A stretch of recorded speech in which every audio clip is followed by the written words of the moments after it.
like to call this meeting to order of the Portage City Planning Commission. If we can all rise to say the pledge. Allegiance to the flag of the United States of America and to the republic for which it stands, one nation, under God, indivisible, with liberty and justice for all. Mr. Terry, can you please call roll? Jim Wiseman. Here. Bill Moran. Here. Brent Wright.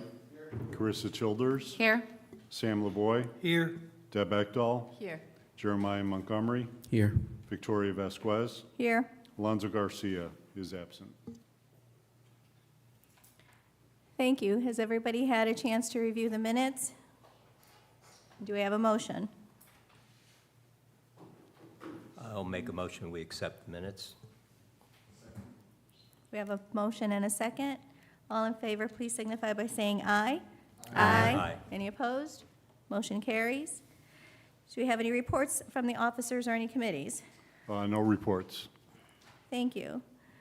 Today, we have on the agenda M-02-26, City of Portage, amending Chapter 90, Article 2 and 3 of the Municipal Code, entitling zoning to establish a TC known as a Technology Campus Zoning District. Good evening. Hello. So I guess we're the petitioners in this matter? Looks like You are? It's my first, I've been up there. I've been down here as a mayor. I guess I'm still here as a mayor, but I'm, I guess, a petitioner, this time. And this is not a petition for a development. If it was, I think this meeting would have a lot more people in it. But what this is it's a petition to create a new zoning classification within our city. It actually encompasses a couple of different areas of the, what we might call the tech, industry. I think that the hot button word that people are thinking about when it comes to this meeting, or two words, is the word data centers. To put it really simply, in the city of Portage historically, we have had one within our city since, I believe, 2023 is when it went live. I'm not sure exactly how far back the approval process goes. At that time, it was built within the permitted uses and setbacks and rules of the Ameriplex Planned Unit Development, or a PUD. And at the time, the perception of the city was a data center, regardless of what other people in the colloquial world call it. It was viewed as a warehouse that happened to have a lot of computer servers in it. Since then, other PDs and other notes of warehouses, we know that people have looked at the different zoning codes within our city that currently allow for warehouses. It creates kind of a web of rules depending on which type of property you buy, but as we speak here today, a data center is a permitted use as a warehouse in multiple properties within our city. Feasibility-wise is a whole different question. What we've learned, I think, as a city since 2023, and I think certainly we've learned it from watching the world around us and even local communities around us in Lake Porter and LaPorte County, is that a data center is not a warehouse, or at the very least, it is so unique in how it functions that it really should not just be assumed to be regulated like a warehouse that happens to have servers in it. What we did and how we approached that was a situation as this. We've come to view that this is a unique industry, not actually a new industry, but in context of our city, a new industry in terms of what it is, what it does, what it means. Whether or not there is land in our city that's feasible for another one is a matter that I think is best left to the Planning Commission and the City Council. But it's currently not a matter entirely left to you guys because of the fact that within our city there are at least 4 zoning codes that already permit it under our current language in our code. So what we've done and what we have before you is a proposal for a new zoning classification. But I should note, and one of the things you'll see, and I'll get this out, in Portage, we do not have zoning classifications with a narrative structure. We have them with a table structure. So when you guys take a look, what we've done is we have formatted it. There are parts that reference definitions in our code and regulations about the creation of PUDs, But then when you actually get to the meat of it, it's within a table structure like our city's other zoning classification codes. I just want to explain why it's written the way it is, and it might reflect some of the questions that you guys might have. But what you'll also see in that first table is that when you see permitted uses, we don't just have the word data center in there, although the proposal includes defining not just what a data center is, but what a hyperscale is. We've put together a number of different tech-related uses that can fit within a campus that somebody might propose in the city. And what it speaks to is that we're trying to make sure that we're not doing exclusionary zoning at the same time, that we're setting up something that is feasible for a good idea, and yet at the same time always allows the city to say no to a bad idea. If you guys take a look on the internet, or if you take a look on social media, you're going to find a lot of people trying to claim that data centers and other technology type facilities listed in here are all good or all bad. The truth is, and I was recently asked the question, like, my view of it, it's something to me where if somebody were to ask me, would we ever want another one in our city, it's kind of like asking me, would we want another steel mill? There's a part of me that says yes, but I'm assuming it's being built correctly into a good code and to good regulations. Anything can be bad. And with something as unregulated at the national and state level, a lot of that's going to fall on our zoning code to do two things. One, set up that any good policy can be approved, but also making sure that anything bad can be stopped. If anything is ever approved, we need to have real rules that really do work, and something that the public can understand what something is if it's approved. I could go on, but I do want to ask, I know that this requires a public hearing. Would you guys rather that we present this in more detail first and then do the public hearing? Or would you rather you do the public hearing and then we come in detail? I know the Plan Commission has historically wanted different things, and that's totally okay. I would recommend the presentation first and then the public hearing. I agree. Cool. So unless asked, I won't read everything through verbatim, although I will share that later. And of course, if you guys ask, I can go through anything. But what we begin with is our whereases, which are not legally binding, but it establishes some intent when you're creating a new ordinance. It's able to reflect on like a common purpose for getting it done. When you go through past that and the findings, you'll find what's being proposed are, to start, additions. So we have the new establishment of a district. This is an addition to section 90-2.1, and it adds TC. All of our districts have an abbreviation as well as a name. So in this case, it's TC, Technology Campus. The district is established for technology-focused business, light manufacturing, and data service usage. TC is the only zoning classification where data centers, as defined in this chapter, may be constructed. So as noted, it's not the only thing that can be built there, but we are regulating this new use, our definition, into this one zoning classification. It also comes with an addition to 90-2.3, Planned Development Districts. So for those maybe watching this meeting or listening here, or for anybody on the Plan Commission looking for a refresher, as I sometimes needed when I was on the Plan Commission. A planned development, sometimes called a planned unit development, that's when you have a property that has a custom zoning code just for that property, or a custom zoning code for a property that then gets divided. The most famous one in Portage is probably the Ameriplex. All the different things in the Ameriplex, you won't find it in one zoning code, but the PD is set up for the Ameriplex and the uses anticipated there. Attorney McClure, would you say that's about right? Thanks. So what it adds is the provisions of this chapter allow for the R1, R2, R3, M1, M2, MW, OC, C1, C2, HC, BP, that's business park, LIIS, and TC districts to be rezoned into a planned development district. I'm going to come back to this because there was something that we caught as we were doing a thorough review of our city's codes, but it adds that TC district to something that can have a planned development. And it adds on the official zoning map for a planned development districts, once rezoned, shall be labeled as PD, followed by the district it was created from. That's already the case with our code, our zoning classifications that already allow for a PD, but it adds the PDTC, being able to create a planned development on top of a technology campus zone district. It also adds the provisions that regulate planned developments can be found in Article 7, right? Yep. Sorry, my Roman numerals, I'm sorry. It adds new defined words. So within our city code, you're going to find a list of different definitions for words as they're defined by our city code, and this would add 3. So it would add in 1-11.2, it adds the word data center.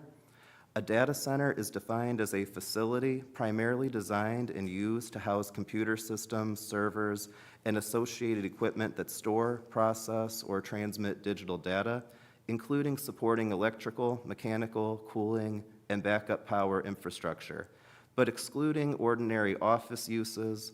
Per section 3.47 of this chapter, a data center may only be built or developed on a parcel of land zoned as TC Technology Campus. You'll find if you look at other cities, both in our area and the country, that has defined what a data center is, this is more or less the same definition you'll find everywhere for a data center, with some, just different words or sentence structure.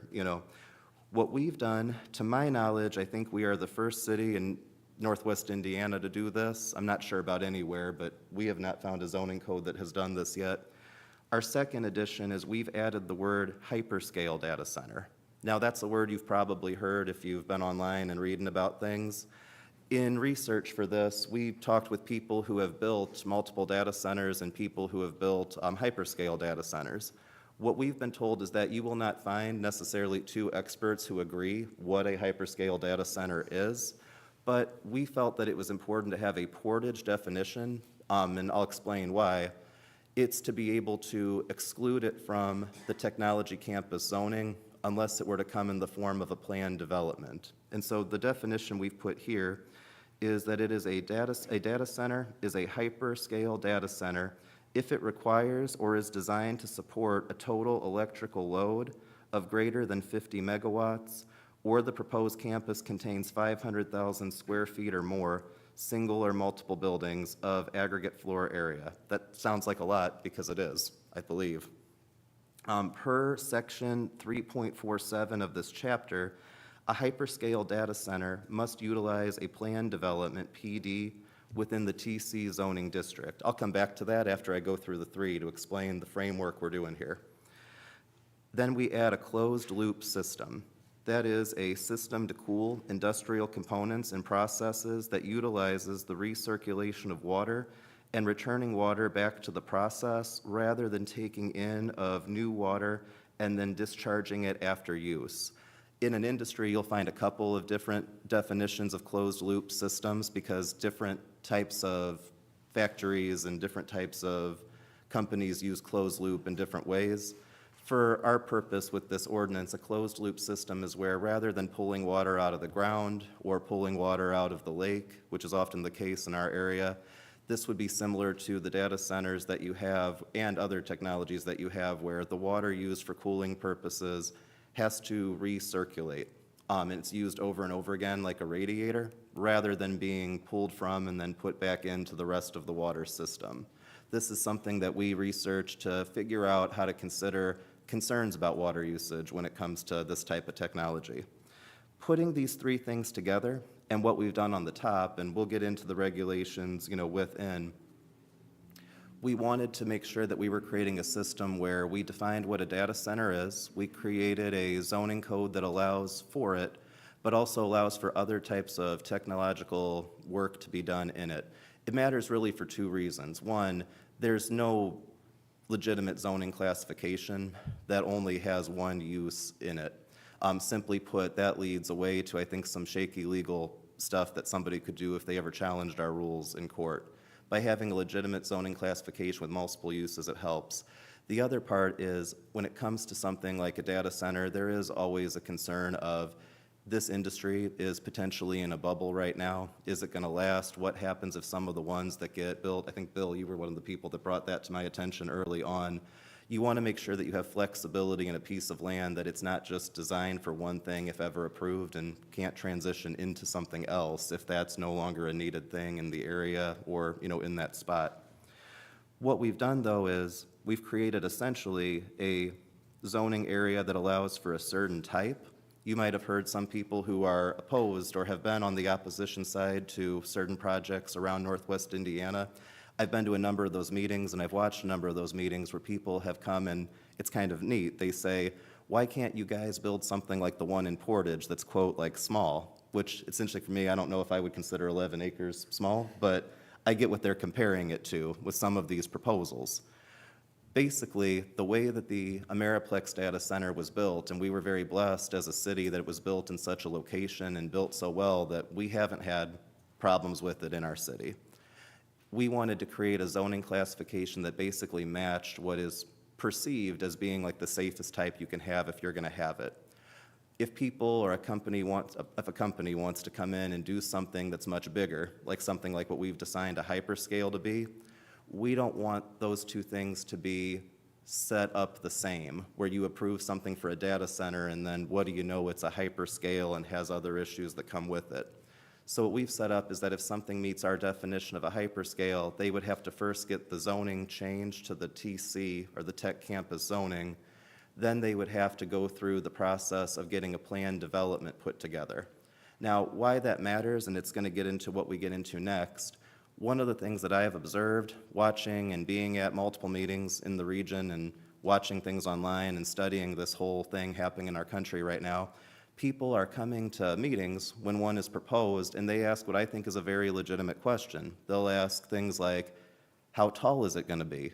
And Mr. McClure, try not to smile. I think you've maybe hypothetically have handled this as a county attorney. I won't hold you to it, but I think we were at one of those county meetings together, not together, but same space.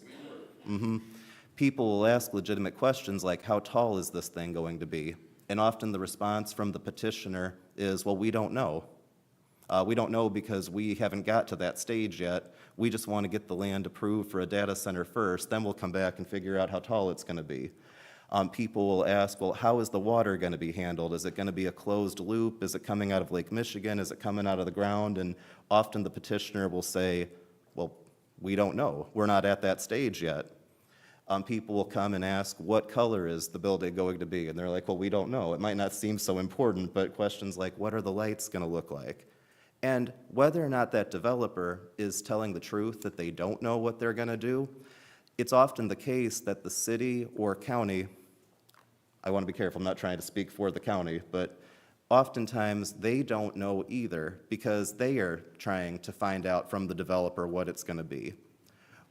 To put it really simply, I don't want to play that game in Portage. I want to learn from what other cities have been through when it comes to how some of these petitioners can be, and also for being able to communicate to our residents what's being proposed, what they could expect if something passes. If somebody were to come and they wanted a piece of land rezoned for a gas station, you guys might be for or against it being rezoned for a gas station or a car wash, or you might be for it. But if somebody came to remonstrate and said, wait, how tall is this gas station going to be? Well, we have an answer for them because we have a maximum height for a gas station. If somebody was coming and asking for land to be rezoned for an apartment building, people might be for or against the rezone to allow for an apartment building. But if someone comes up and asks, how tall is this apartment building going to be? We all know the answer to how tall an apartment building can be because it's right there in our zoning classification. Being as respectful as I can to data centers as an industry, they are often custom made, and that can be very difficult to fit into a standard zoning classification. But I feel that we should create one, and if somebody comes to us and says, we don't know how tall it's going to be because we want to do something custom made, I don't want to be the city that says, well, we can't work with you, because that can get us into other legal trouble. What I think makes sense is if someone is coming and saying, hey, we have something very unique and we can prove to you that it's good, I want to be able to say, okay, but you can't be in a public meeting saying, we don't know how tall it's going to be, we don't know how we're going to handle the water, we don't know how noisy it's going to be. You either have to come and ask for this zoning code, which if you're going by the first definition, a basic data center, these are the rules you got to live within. These are the rules that a city council member is weighing whether or not you're okay with a company, following this rule. Or you have to go through the process of getting a planned development like the Ameriplex where you're creating something custom, but the rules, the proposed rules for it are all here and presented publicly to the public and to this Planning Commission and then to the City Council. It should never happen, in my opinion, that if somebody were to come to Portage to build pretty much anything, generally speaking, that you can't come and ask how tall could it be. I say could it be because, technically, if you've got an apartment building, and I apologize, I should have known, how tall is the tallest apartment building you can do in Portage? Dina?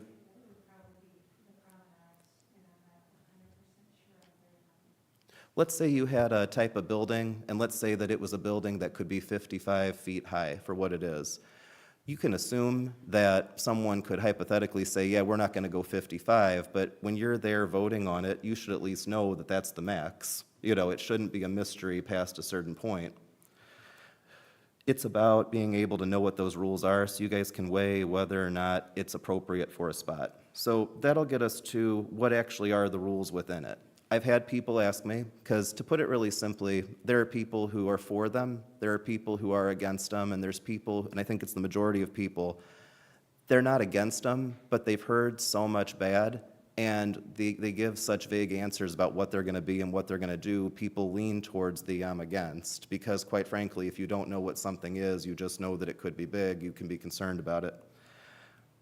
By us creating these rules here, it allows anyone to see what's being proposed, and then you can weigh whether or not you think it's a good idea. So that'll get us to the next proposal here, a new section, which is 90-3.47, intent and permitted uses. So the district intent, and this is not a new concept, every district has a district intent. The TC district is intended to provide a land use category for the development and regulation of large-scale, capital-intensive technology businesses and light manufacturing and distribution of technology components, including database storage and usage. This is the only district where data centers is defined by this chapter at section 11.2 may be constructed. Please remember 11.2 is a proposed piece. Any data center that qualifies as a hyperscale data center per 11.2 of this chapter must utilize a planned development and follow the planned development procedure after the TC zoning is applied to the land. So as I mentioned, I think at the beginning of this, Portage's zoning classifications are not narratively structured, they're structured by tables. And rather than spending a month trying to take all of our existing codes and put the classifications and put them into a narrative structure, we thought it was easier to put this in a table structure like the rest. So the first table you're going to find is going to list the permitted uses of what can be inside of a piece of land if it got zoned this way, as well as permitted accessory or temporary uses. So within the permitted uses, we have technology manufacturing facilities, including semiconductor manufacturing, research and development laboratories and facilities, technology product testing and validation facilities, telecommunications switching facilities, cloud storage facilities, data centers and server farms, utility infrastructure facilities, including electrical substations and distribution facilities, renewable energy generation and storage facilities, advanced materials processing and manufacturing, biotechnology and pharmaceutical manufacturing and research facilities, corporate headquarters and administrative offices ancillary to the permitted technology uses, training and educational facilities ancillary to the permitted technology uses, and then other similar technology uses as determined by the Director of Community Development. Just to be clear, and I asked this as we were preparing this, that's not a giant loophole in this. That is a type of language we use to clear up issues within our other zoning classifications as well. Permitted accessory, oh my goodness, my language, or temporary uses. So those would be what comes along on a temporary or accessory basis to the permitted uses within this zoning district. So temporary buildings for uses incidental to the construction work, which buildings shall be removed on the completion of the construction work, emergency generators and backup power systems, cooling towers, chillers, and related HVAC equipment, security fences, including guard stations and perimeter monitoring equipment, fences, walls, and hedges as regulated by Section 90-3.48, parking and loading as regulated by Section 90-3.48, fuel storage facilities for emergency generators, accessory buildings or structures customarily incidental to permitted uses. Would it be fair, Mr. McClure, to maybe call that a catch-all for just different things that come with it, or utility equipment and infrastructure, including transformers, switching gear, and telecommunications equipment, employee amenity facilities, including cafeterias, fitness centers, child care centers, serving employees of the permitted uses, and other similar uses determined by the Director of the Community Development. So that's basically, if somebody is coming and asking for this zoning classification, if you've got a piece of property in the city that's currently zoned business park, or if it's zoned commercial or marina, somebody coming asking for the TC zoning, no matter how secretive they might try to be, or as upfront as they try to be, you would know by this being a petition that these are the uses that could be coming if that's granted. And that matters because you're no longer having a situation where someone is coming and saying, what's going to be here, and we say, we don't know. It's, well, these are the things they could build if they get it, and then we can make some decisions based on what's appropriate for that land. Then we get to what's actually called the Development Standard Basics, which again, you'll find that in every zoning classification, they have their Development Standard Basics. But the following development and design standards shall apply to all structures, parcels, lots, buildings, and development within this zoning district.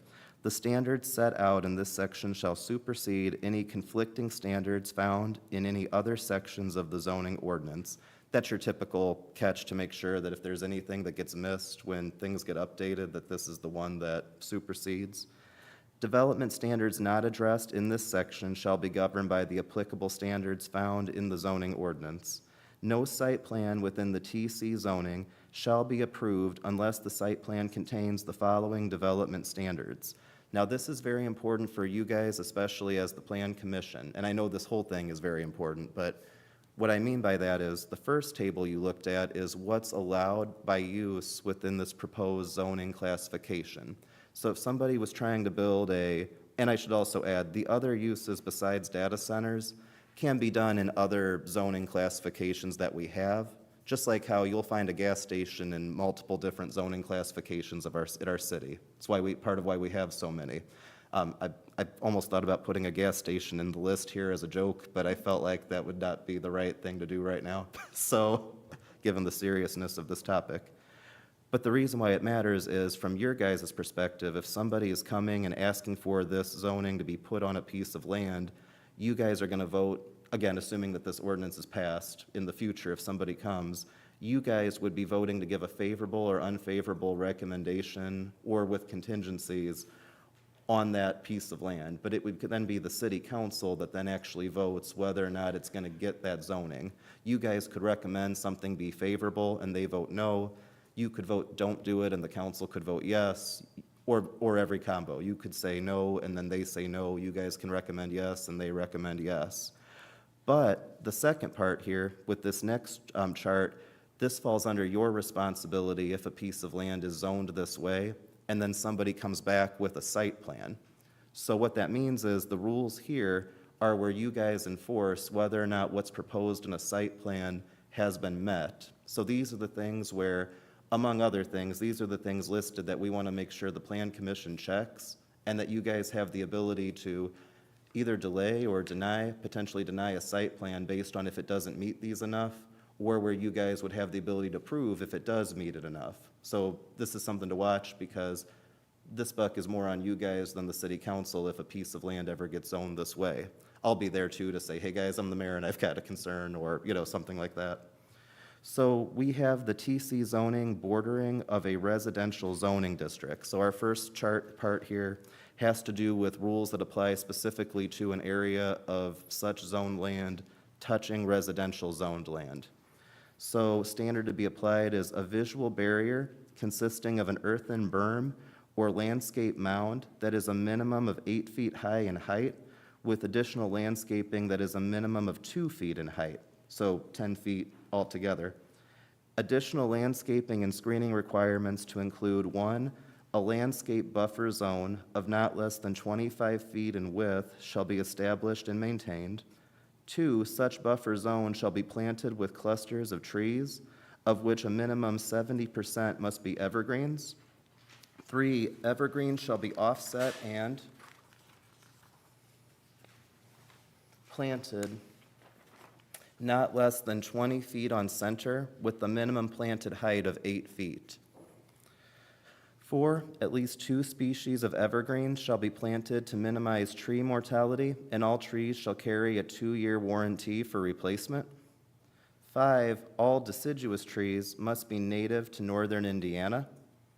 6, all landscaped areas must be sodded at the time of tree planting, and an automatic irrigation system may be required when deemed necessary by the Plan Commission. 7, you guys have oversight over all that, but we wanted to include it that way because depending on the situation of a piece of area to be landscaped, you guys might need to make that call, or might determine that call is not necessary. Number 7, no evergreen or dense deciduous trees shall be planted within 30 feet of any street intersection to prevent sight problems for motorists. That's kind of self-explanatory. But essentially, this is about creating a big visual berm that blocks view in the event that this is approved on a site that borders any residential. Then we have general perimeter standards for borders within all zoning districts. So these rules would apply to the border of such zoned land with any property, including residential. Security fencing of not less than 8 feet in height may be installed around the perimeter of the site or around individual facilities, provided that decorative screening is provided along any shared border with a residential district as outlined in this section. No noise for any operation conducted on the premises, either continuous or intermittent, shall exceed 65 decibels at the boundary line, except that emergency generators shall be exempt from noise regulations during brief testing, maintenance, or emergency operation. Without the microphone, if I was talking to you guys, I'd probably be somewhere between 60 to 65 decibels. So that would be the sound you'd be hearing at the property line, assuming you stepped on somebody's property like a foot in and listened if that's the noise coming. We can compare that to other, zoning codes as far as like what the noise rules are, but to put it really simply, that's basically the sound rule that we've got proposed. Any emission of smoke or other air pollutants shall not violate the standards and regulations of IDEM and the EPA as applicable. Dust and other type of air pollution borne by the wind shall be kept to a minimum by appropriate landscaping, paving, or other acceptable means. Now, that sounds a little open because you're like, well, of course they got to follow the federal law, but we wanted to make a note of that, so that's things that you guys can check to ensure compliance as a plan commission. And also, if it seems a little bit open-ended of like, what are the mechanisms being done to control dust, well, that's where you guys come in as a plan commission when assessing a site plan. Again, if we get to that point. Here we go. There shall be no emission of odors or odor-causing substances that can be detected without the use of instruments at or beyond the boundary lines. There shall be no vibration that can be detected without the use of instruments at or beyond the boundary lines. All exterior lighting shall be designed to minimize light trespass and glare on adjacent properties and shall comply with applicable dark sky preservation requirements. All activities involving the use and/or storage and/or disposal of flammable liquids or materials which produce flammable or explosive vapors or gases shall be provided with adequate safety and protective devices against hazards of fire and explosion, as well as with the adequate firefighting and suppression equipment and devices standard to the industry involved. If that sounds a bit frightening, remember that it's not just data centers that are a permitted use here.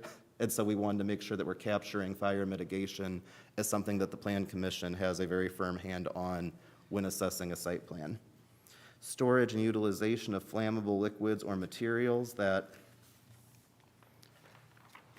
produce flammable or explosive vapors or gases shall be permitted in strict conformance with applicable state regulations set forth in the state and federal regulations for manufacture, storage, handling, sale, and transportation of flammable and combustible liquids. The handling of radioactive materials, the discharge of such materials into the air and water, and disposal of radioactive waste shall be in strict conformance with the applicable regulations of the EPA or other federal regulatory agencies, or B, the applicable regulations of any instrumentality of the state of Indiana. Materials stored or merchandise stored and stockpiled in unsheltered storage bins or outside storage piles shall not exceed a height limit within 20 feet above normal ground level at the point, and said storage area shall not be located closer than 200 feet from any property zoned for residential purposes. Again, that sounds kind of heavy, but understanding we're kind of adding more to make sure that the Plan Commission has a lot of authority over how to regulate the approval for a site plan to make sure that whatever's being built on land, if ever zoned this way, is being done correctly. In a more narrative form, there's probably a lot more we could say, but in a table form, it works best to make that a responsibility of the Plan Commission, as we do with other industries based on their zoning classification. Height regulations: no structure shall exceed 75 feet in height. That's very tall. I would also add, when we looked at the different sizes of them, they tend to break down into 1 story, which can be somewhere between 30 to 40 feet, 2-story, which is 75 feet or 70 to 75 feet, and then what they consider a 3-story in the industry is 120 to 125 feet. So when people come to public meetings in maybe other towns and say, how tall is it going to be, and people say, you know, we don't know, what we've looked at is the actual sizes that these are getting built at. And based on the setback requirement, and I'll say a little bit more in a second, but we felt that the 2-story with the setback that's coming makes the most sense as a size for a zoned area that's following all these rules. But I'll be open to take your questions on all of this, but I'll come here next. Minimum lot coverage: no lot or subdivision of parcels within this zoning district shall have buildings totaling greater than 70% of the parcel or lot. And with a setback, that's your distance from, you know, your boundary to the actual building. 500 feet from the campus boundary line for any campus border adjacent to a residential district, and 200 feet from the campus boundary line for any campus border adjacent to any other zone district. And then the water management: this takes us back to the closed loop definition that we have proposed. We had to put that definition in so we could say this: water used for cooling of industrial processes must utilize a closed loop system. That was the simplest way that we could regulate and require a closed loop for the TC ordinance. And that would not just apply to data center, that would actually apply to any of the permitted uses within this district if one is created. And like I say, if there's other industries that want to utilize this district, that might push them to a PD, not because they're necessarily building a hyperscale, but because any change for rules within a area is going to either be a form of a PD or it's going to lead to a variance for the BZA. And BZA has kind of a different process for how they do it. So anyway, that's how we got the closed loop defined and added here. What comes next is your standard, like what's at the end of each new proposal for anything. Section 3 is conflicting ordinance. Any ordinance or provision of this ordinance of the City of Portage in conflict with the provisions of this ordinance is hereby repealed. And 4 is severability. The invalidity of any section, clause, sentence, or provision of this ordinance shall not affect the validity of any part of this ordinance which can be given effect without such invalid part or parts.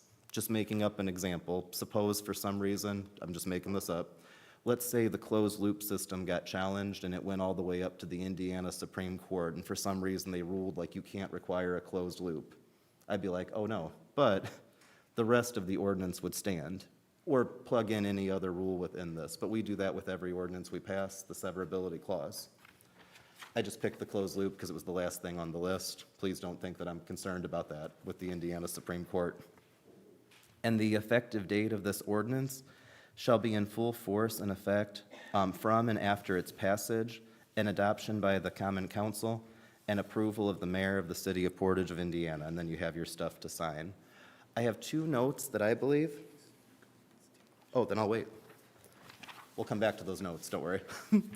I would recommend taking the public hearing. Any questions, and then the public hearing from there. It's up to them. We'll do the public hearing first. Okay. I now open the public hearing. Is there anybody here to speak for or against this ordinance? Thank you. Please come to the podium and state your name. I'll sign in. And did y'all want to read it in? Do y'all need to read it in first? I don't think. Okay, I don't remember y'all reading it in.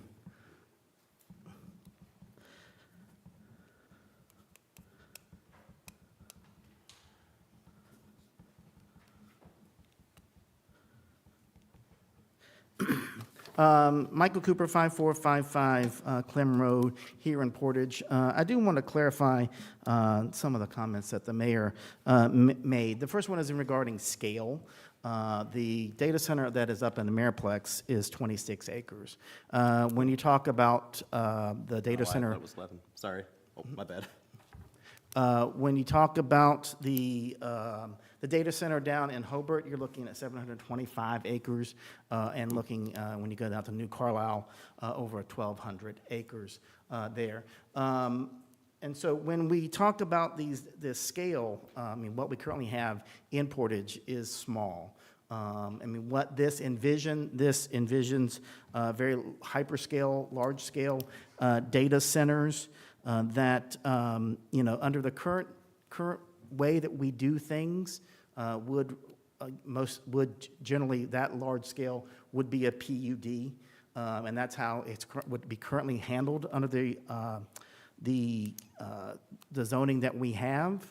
What the mayor is proposing is new zoning classification that still has to go through a PUD. So I don't think that's an effective or efficient way to handle this.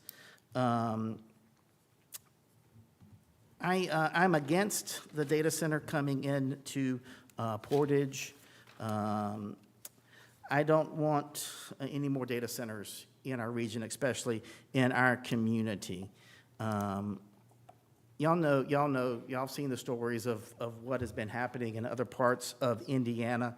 I don't want that Portage to be the next place where our farmland to the south toward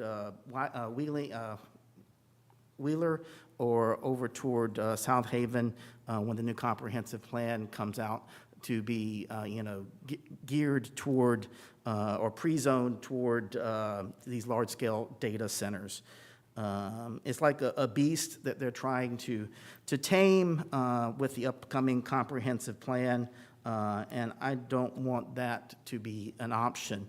I'm very uncomfortable with that possibility. The mayor talks about the noise regulations. I'm not quite sure how those are going to be regulated. Typically, your data center is going to be running about 95 decibels. You know, the mayor is limiting that to 65, which the mayor points out is a kind of the normal conversation with the mayor. I don't know if people sleeping next to the data center want to be having the mayor talk to them all night long while they're trying to sleep. Typically, when you're looking at noise, the recommendation is for evenings down to 40 decibels for the residential people next door, which is going to be your kind of normal household decibel level. You know, I'm very much concerned about the environmental impact, the constraints that it's going to put on the water usage here in Portage, as well as the public utilities. I don't want us to be a blank slate for the AI data centers to walk in and destroy Portage, to destroy adjacent neighborhoods, and destroy our water table. I mean, I see this as the mayor's field of dreams, that you zone it and it will come. Ask the Plan Commission to stop it right here, to stop it right now, and don't open up this nightmare of AI data centers into Portage. Thank you. Thank you. Is there anybody else here to speak for or against?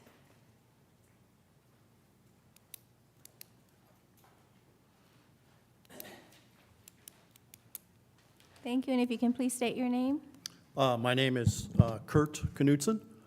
I live at 3962 Stadium Street and Cardinal Crossing. Unfortunately, I'm not real prepared. I'm trying to. I went to the City Hall to look at the ordinance. They didn't let me take a picture of it, take a copy of it, which I thought was public record. So if you could speak to that one. Sure. Yeah, I would call that. Yeah. I understand, from what I hear, there's some development standards that are out there with the subject of lot coverage. And I believe the lot coverage was stated at 70%. The prerequisite standards for plan development are at 65%. So I wonder how that is going to be reconciled. The height, the prerequisite standards is the height in those stated zoning districts. But yet this one is being created at 75 feet. The major concern I have is the farmland to the south of 700 North. That's where the city can potentially go. My quick calculation is that's 722 acres. The proposed setback in this ordinance is 500 feet. That seems not enough. The people in Union Township, I think, fought for much greater than that. Those proposals were on properties. Thank you, Mr. Wiseman. Yeah. Those proposals were on properties that were about the same size as the Miraplex. Very, very large. 7 buildings, 1,000 feet long, with 36 generators per building. That's a lot of noise. So that's my concern, that's my questions. I'll listen. That's it. Okay. Thank you very much. Are we okay out there, or? There's a lady who wants to speak. Can she still get in? Yeah, Yeah. we can let her in. I got it. While we have a break, I just want to clarify that the current Amazon up in Miraplex is 10.12 acres. So I said 11, but 10.12.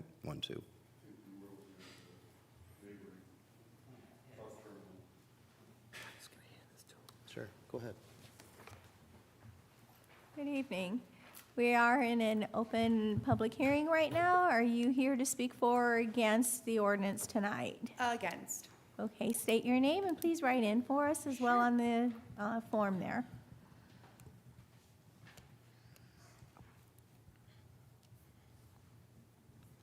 Go sit down, read. Hello, my name is Jessica Zabo. I'm a resident, longtime resident, born and raised. Left a little bit, now I came back to raise my children here. Everything needs to be more strict. There should be no loopholes. There should be no possibility for it. There's already the steel mills here. Everything has to be, if there's gonna be any changes, it has to be changed the right way. My children are growing up here. I hope they have families here, and I love my community. Everything has to be more strict. We can't make any verbiage slips. We have to really look over the way things are before we even say, okay, let's change what we got. So like triple checking, because you can, as you guys know, with law and other things, it's very easy if there's a verbiage slip for them to get away with a lot of things. So Mr. Bonta, Mayor Bonta is amazing, and I applaud him for all the things he's been doing. But you guys have kind of like the final say with him. So I beg you to please triple, quadruple check. We have to protect our children. We have to protect the environment. With all of the farmland being taken over, and there's so many animals being displaced. And I just beg you to please really consider it. Thank you for your time. Thank you. Thank you. Is there anybody here to speak for or against the ordinance? Is there anybody here to speak for or against the ordinance? Is there anybody here to speak for or against the ordinance? Hearing none, I'm going to close the public meeting. So now, if we can address some of these questions and concerns. I took wrote some them down notes. as well, and we'll just Yeah. kind of cross-check after them. Sure. Do you want me to go first, and then if anything I missed, do you want to ask it, or? How about if I just go down my list, and then we'll see where we're at? That'll work. Okay, so I also heard at the beginning, we talked about scale, and the hyperscale, the PUD zoning currently that we use. You want to address that concern first? So I think what was said by one of the people that spoke is that they would already have to get a PD.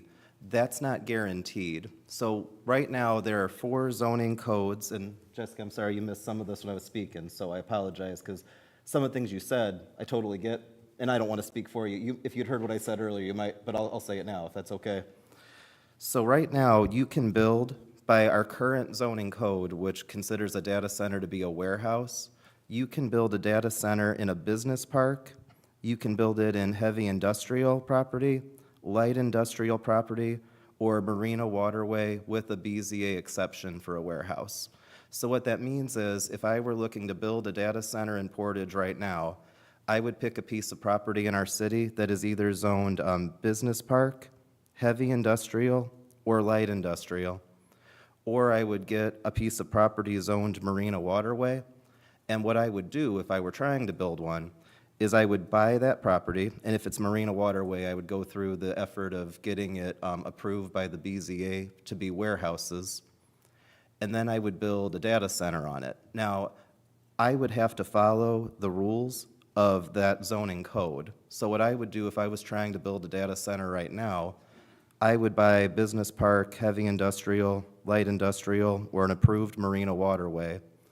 And then I would determine if the existing rules for that zoning code for warehouses matches what I want to do with my data center.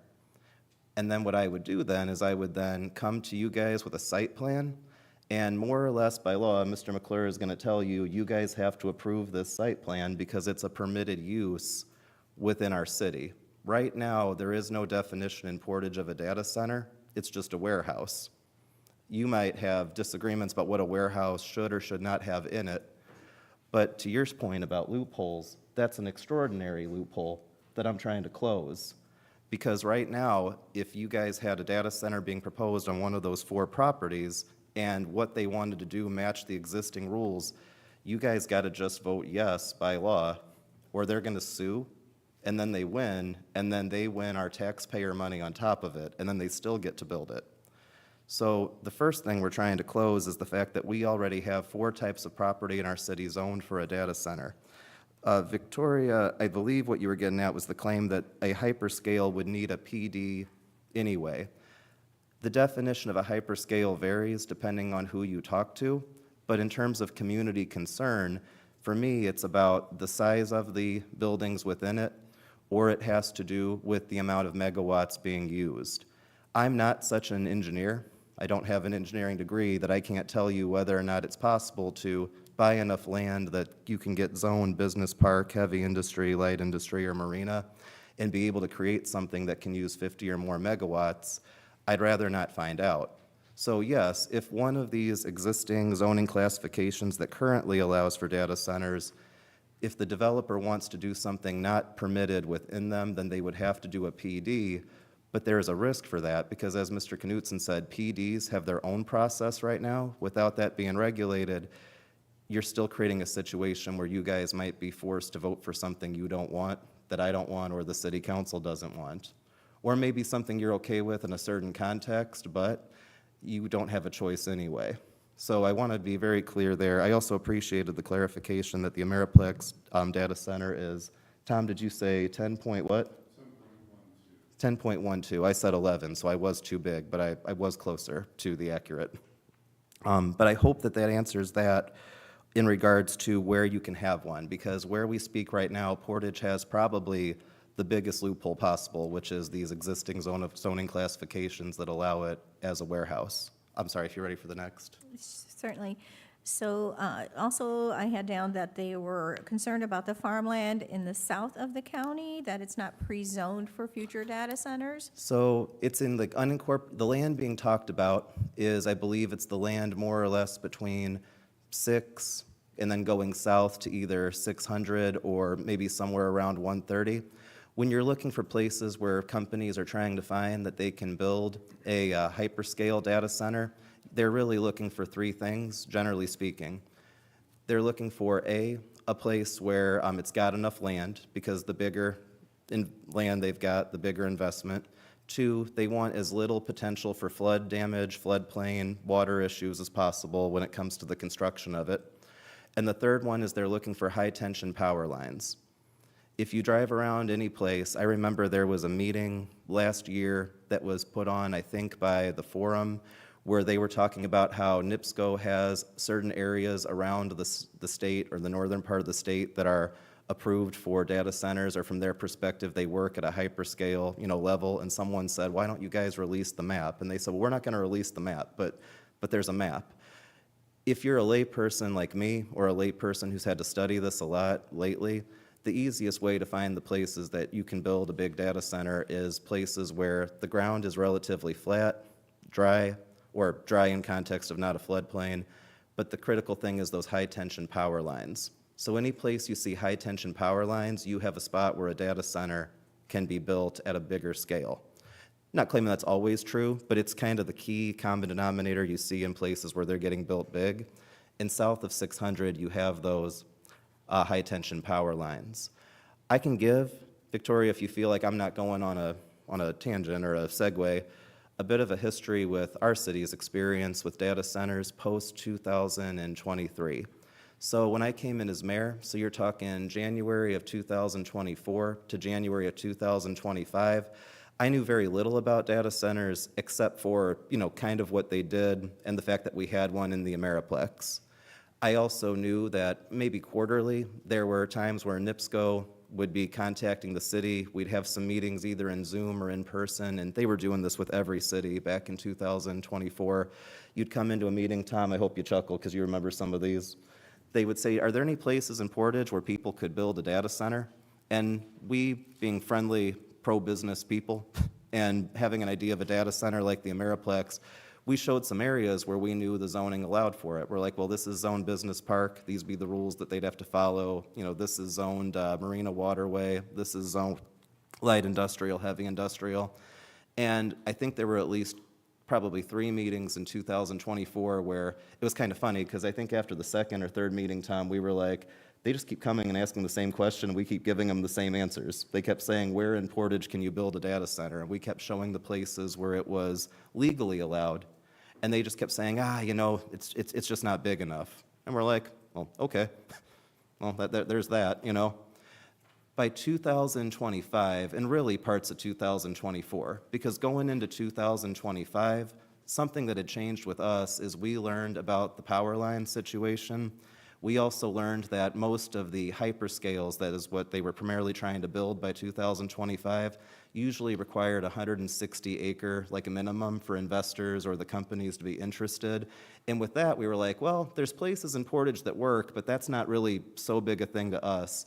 We were also watching other communities in our area, let's say, go through some pretty tumultuous experiences with whether or not a data center was going to be approved. We watched what happened in the course with Burns Harbor, Chesterton, Valparaiso. I might have my dates out of order, but Union Township.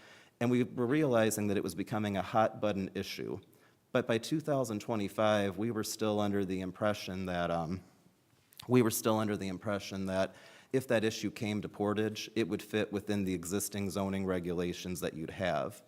I think watching what's happened in some communities around the country where transparency in the process became a huge central issue, what we really started to see through 2025, especially towards the end and going into 2026, if you've got a data center developer coming to Portage right now trying to use our city's existing code, trying to get one built on either business park, heavy industry, marina, or light industrial, or if they were saying, hey, we are going to skip this and we're going to do a PD, they could. But what they could also do is you could get one of these 4 zoning codes, looking back at you, you could get one of these 4 zoning codes, and instead of going to a PD, you could sometimes take it to the Board of Zoning Appeals and go through that quasi-judicial process to get a variance. And that can get very tricky because the Board of Zoning Appeals, quasi-judicial, it's not just a matter of saying yes or no. That takes like a whole investigation and a process, and ultimately it's 5 people, which includes some of you guys, so not trying to say anything bad about it, but that's a lot to put 5 people through. If somebody thinks, okay, we've got a proposal on business park land, it checks all our boxes, but we need it to be taller, well, we want to go to the BZA or something like that. Okay, so anyway, with the land to the south and coming to it, we became aware, roughly looking back all the way in 2024, that there were companies or investors that had been looking at land to the south of the city. We know that in 2024, a company approached us and asked about an annexation potentially of land going to the southeast. And what I remember at the time is they came and said, basically, we'd be interested in doing the Ameriplex. It wasn't the Ameriplex people, I want to be clear.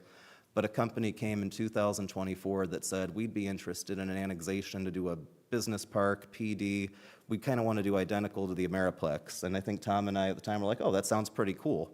That company eventually disappeared. Like, we just never heard from them again after like 2 or 3 calls.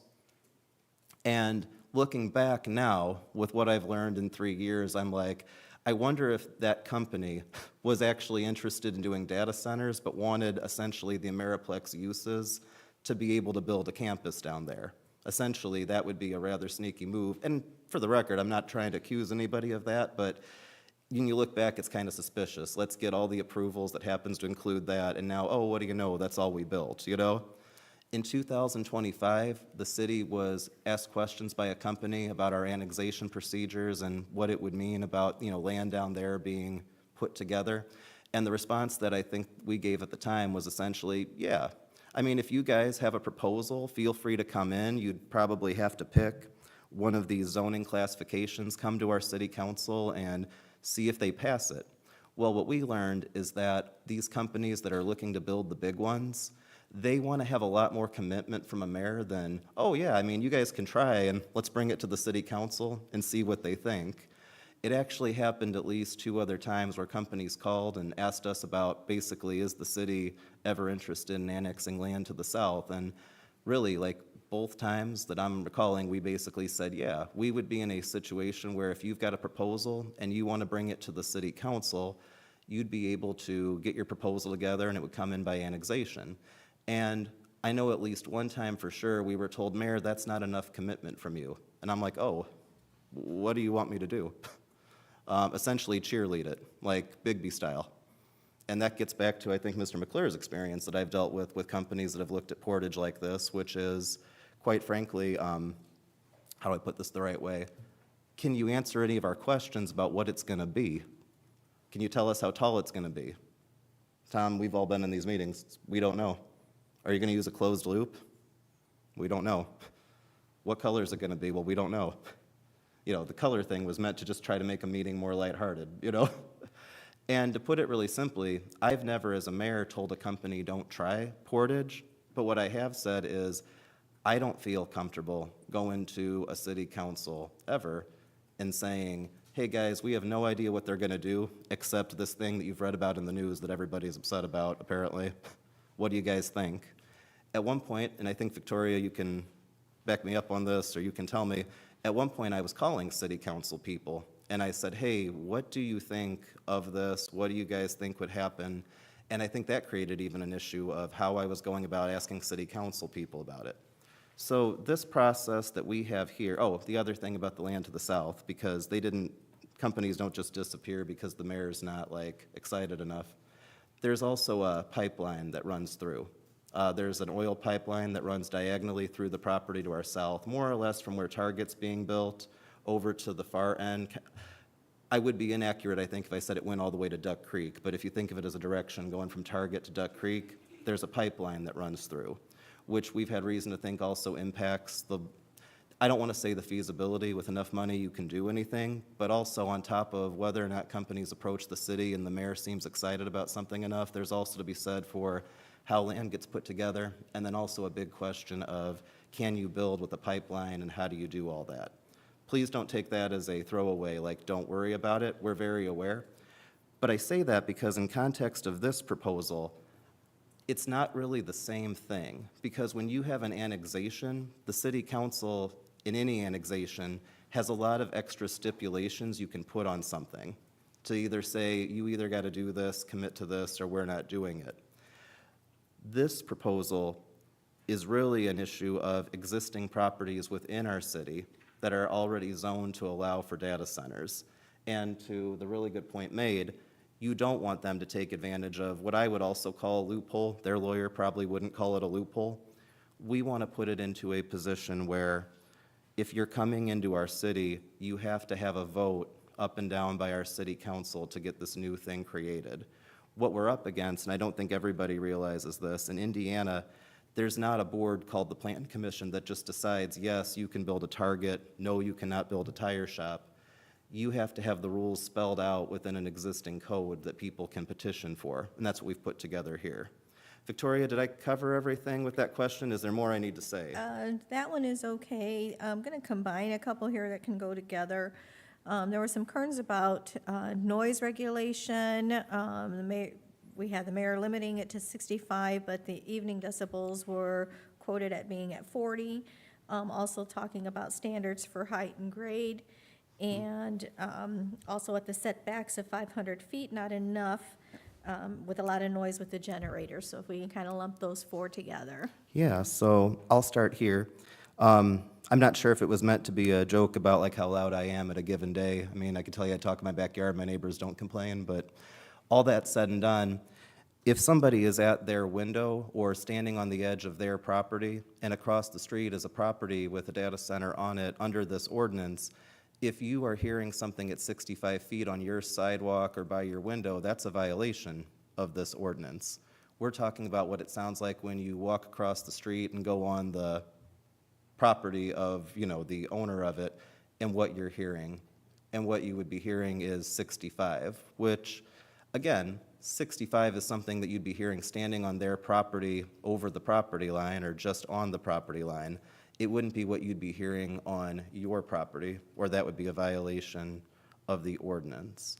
Talking about setbacks and, you know, what's enough, I mean, everything that we've researched about setbacks based on the height, we felt that 500 feet from the property line of a residential, plus with the earthen berm, because you also got to recall that this is about a visual setback as well as a distance that creates that, how do I put it, the comfortable feeling, you know, for it. You know, if somebody's, you know, got something there.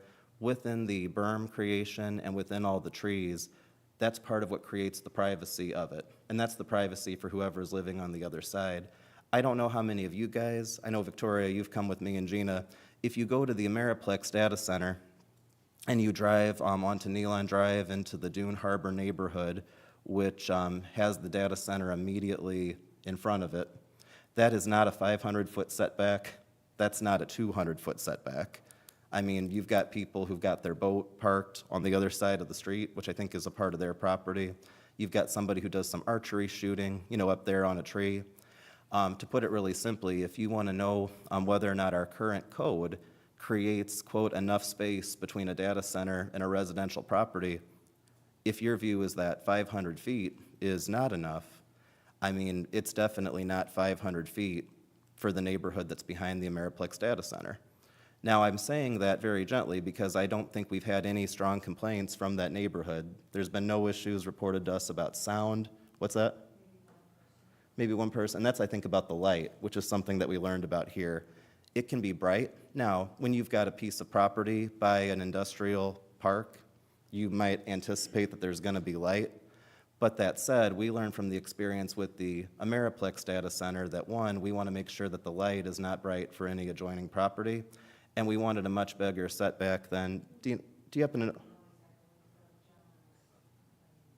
We had one, but then there was also stuff that was a little bit wild. See, there are erosion issues in that neighborhood because of the Little Cow River running through. And those erosion issues are based on the river there, which needs to be worked on. The data center itself doesn't pull water out because it utilizes a closed-loop system. And I know that I've had a conversation with one person who was very concerned about it, who it turned out didn't live in that neighborhood. And his concerns were based on the idea that all data centers are the same. Look at this one that makes so much noise. Look at this one and what it did to the water. But you got to consider that these are often individually made projects. So we had the 500 feet, the 65, what was the other one, Victoria? I'm sorry.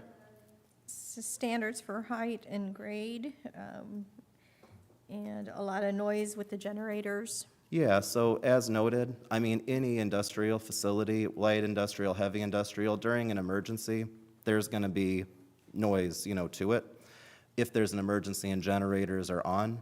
But to put it simply, during regular operations, because they don't want to have, and nobody wants to have an outage, really, that's our main noise piece, is that 65 at the property line. When it comes to height, that goes back to our concerns, or at least our very serious take on not doing exclusionary zoning. If we were to pass this ordinance, it's one thing to say this ordinance has been passed, and now a data center can only be approved if somebody comes and gets the city council to vote yes. But if the city council votes yes, and within here is something that's below an industry standard, then it's become a ban, and that can get us into legal trouble, because you really can't ban anything that's legal within the state of Indiana. You can use zoning appropriately. I'll make up a hypothetical. If this was brought down to 15 feet or 20, we could be in a rough territory, because if we made it that low, you could have somebody theoretically come to the city, buy a piece of land or get it under contract, go through you guys for a recommendation, get the city council to vote yes, if you guys did. But then, if they then looked at the height and said, this height is never going to work, we can't do it at 20 feet, you're going to be in a situation where they're going to do one of two things. They can make the accusation that this code was designed to stop them from even trying, which can be a serious legal allegation. But then the other part of it is that if they don't do that, they go through the process of getting the zoning, they're either going to go for a PD, which I would prefer, or they could go to the BZA, which is a second meeting trying to get a variance. And the concern I have about that is for the public. We have a public that I think if there was a proposal that came to Portage, we would want to have a situation where the public knows what the rules are and don't have to be told, well, these are the rules, but we've made the rules in such a way there's going to be other multiple meetings that people got to go to oppose and stop. We want it to be, quite frankly, either a, not fast, but either a clear yes or a clear no. Not a bunch of maybe yeses, maybe nos, and multiple meetings that people got to go through. There's already multiple meetings to getting a zoning classification changed and then a site plan approved. So that's really kind of the spot on there. Again, we put in 75 because as we studied it and just like basically the heights they're made, we thought that 75 with a 500-foot setback fits together very well, especially with a berm that accounts for privacy. That said, that's based on a 2-story data center, non-hyperscale. If you guys were considering making it smaller, I would say 40 feet to 45 feet would probably get you to something that we could, I would refer to my attorney, but maybe defend as a 1-story. But to put it really simply, when you're talking about distance, 500 feet is a lot of space. Dan, is that about a football field, or how'd you describe it? Yeah. I've been trying to make sure that we didn't just have the lawyer talk. Yeah, no. 500 feet is the entire football field, both end zones, the entire track around the football field, and then the fences that enclose the football or track stadium. And to put it simply, we're talking about something that by code is not a hyperscale in the context of we believe that by setting a hyperscale definition, it's 50 megawatts or that amount of space.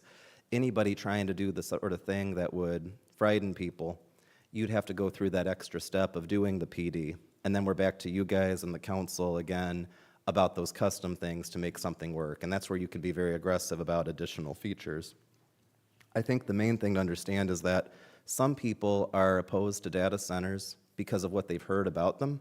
Some people are opposed to data centers in certain circumstances because they're concerned about the water use, or they're concerned about the light, or they're concerned about the noise, or they're concerned about essentially like how big it is compared to where they live, Then there's other people who are opposed because they think that they are always inherently bad. And to put it really simply, I don't think that's the case. I mean, this meeting's being recorded and live streamed on Facebook because of a data center right now. Now, I don't like the argument very much of, oh, because we use Facebook or because we use credit cards, therefore we have to be okay with data centers.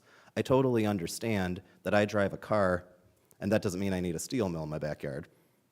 But at the same time, I think that there's two versions of being concerned about a data center.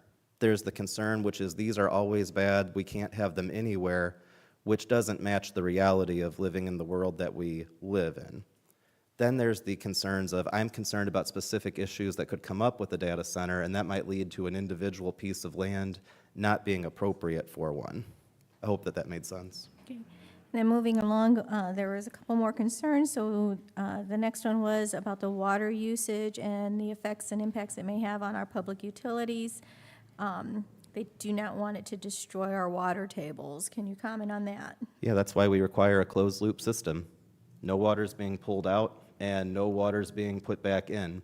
It's required by this code to utilize something that reuses the same water over and over within a closed system. To put it simply, that's how you do it.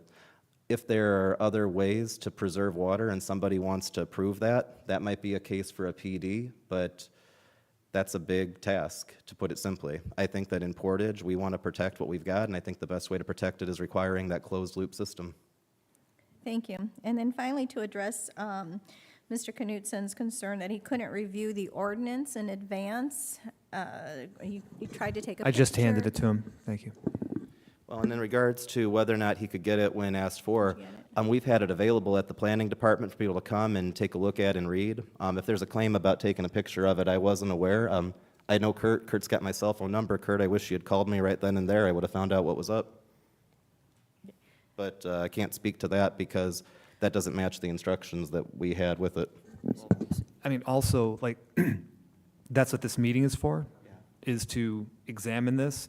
I mean, at this point, now it's public knowledge. I mean, the copies were there. People could come and look at the copies.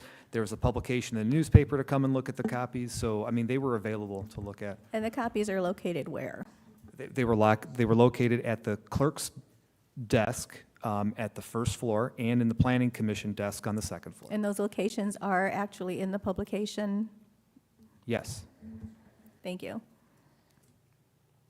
Do you mind if I pull this back? And Oh, one sorry. more question too. Is it a restriction with it being a public record for a resident to take a picture of it if they don't want to actually take a physical copy of it, similar to a scan or having it emailed?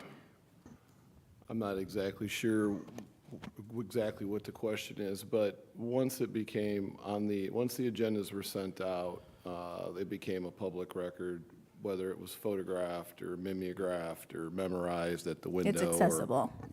It's public record. Thank you. See, I can't speak to that claim, but yeah. Yeah. And to elaborate further, this is the first step in the process. You're not making the decision tonight. You're making the first recommendation from the first public hearing on this text version of this proposed text amendment to the code. This would go, whatever happens tonight, this is not the last meeting, it's not the last opportunity, nor the evening in which the final decision's being made. Thank you. I had a couple of notes based on what I heard, if that's all right. Sure. So, let's see. So we got the acres, we got the fact that, to put it really simply, Portage already allows for a data center under our current code. What this does, and I guess that was my last note on here, what this does right now as written as an ordinance, it creates a defensible zoning classification and rules that have to be followed. I completely agree that we need to make sure that we check absolutely everything, make sure there's no loopholes within it to do something wrong, because big companies are always going to try to find whatever loopholes they can. I've lived that as a mayor.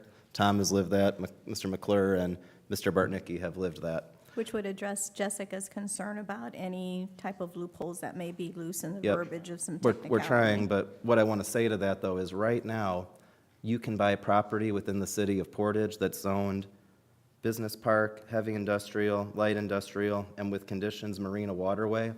and you can build a data center. And if somebody does that and they come to you guys, you have to vote yes on that site plan as long as it meets the rules for that. What this ordinance does, if passed immediately, once passed, is it takes that use out because it creates a data center as something new. And so what that means is there's no longer any property within our city that has zoning that allows for a data center until or unless someone first comes to you guys for a recommendation and then the city council to have a vote on that land to be zoned. So as far as loopholes, we have a pretty significant one right now. I'd also add that anyone trying to build a data center on land that isn't currently zoned one of those four has the ability to petition to have land zoned for one of those four uses as we speak. And then you guys have to ask the question, well, what are you doing on it, and does that matter? What if they say warehouses? And then you're all polling, wondering, I wonder if they're building real houses or real warehouses, or are they trying to do a data center? And we don't have a definition of a hyperscale. So you don't have the ability to say, we are okay with this business park, but you guys got to promise that you're not building warehouses that are hyperscale. It gets very complicated there. My thought on it would be this, to be as clear as I can. If you guys have concerns about what's written in here by the rules that are, I don't mean to say minor, but if things are relatively minor and what needs to be fixed, certainly make any recommendations on discussion. But similar to what was said in some other communities, getting this passed as soon as we can makes it so that one cannot be approved without first getting the city council vote. Whereas right now, there are places where you can get one built without ever having to come to the city council. And I think that would be the worst type of meeting we can have, a situation where you guys have a site plan in front of you for a data center, and people who are upset about it, either for reasons that make sense or for reasons that maybe don't. But people who are upset and being told we don't have a choice because this proposal meets the existing zoning code. What I would say is that it's important to me that this passes. We get it so that a data center cannot be built in our city without that city council vote. And then once that happens, if you guys want to direct that we keep working on adjusting these rules, I think that makes sense too. To say, let's first address the big loophole in the room, which is that right now you have data centers approval, if you will, on multiple properties in our city. Whereas if we take that use out, we're in control over it and can stay in control over it for as long as the city council doesn't approve one, and that allows time to update and make sure all these are perfect as well. Thank you. I did have a couple questions here, if the board would allow, unless there's some who haven't. Okay.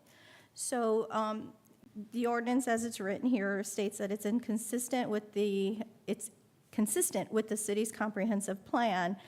Can you identify which goals or policies within that comprehensive plan that this new district is intended to advance, considering public health, safety, and welfare being that? Pretty much you're talking about in the whereases? Yes. So the whereases would be a matter of intent, and walk me through which number whereas is that working down? So I can just read it verbatim really quickly. So the second page on the top.